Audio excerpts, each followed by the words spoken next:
kay maayong adlaw na po datong tanan, no? So, salamat kayo sa Ginoo sa iyang dako nga pagpahinumdum ka nato. Mao kini ang atong topic karon diha sa Genesis kapitulo 9 bersikulo 15. Ang pulong paghinumdum diha sa Biblia dili lamang sa unahuna kundi sa buhat usab.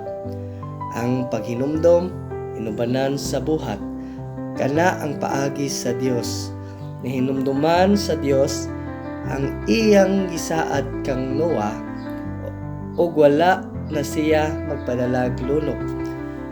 Nihinumduman niya ang kasabutan niya kang Abraham ug gipalingkawas niya ang iyang katawhan sa ilang pagkaulipon sa Ehipto.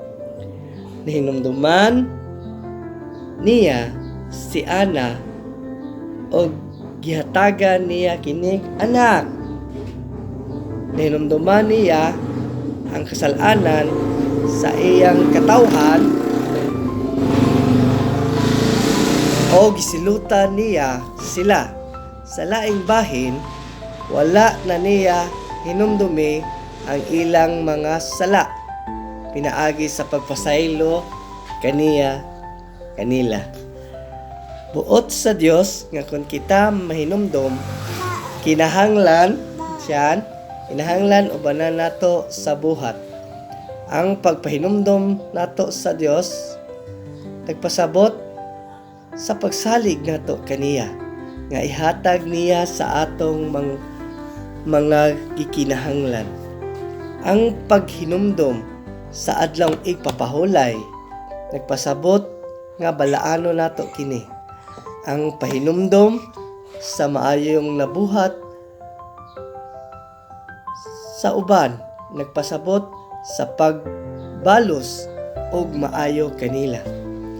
Ang pahinumdom sa kasuguan sa Dios nagpasabot sa pagtuman niini.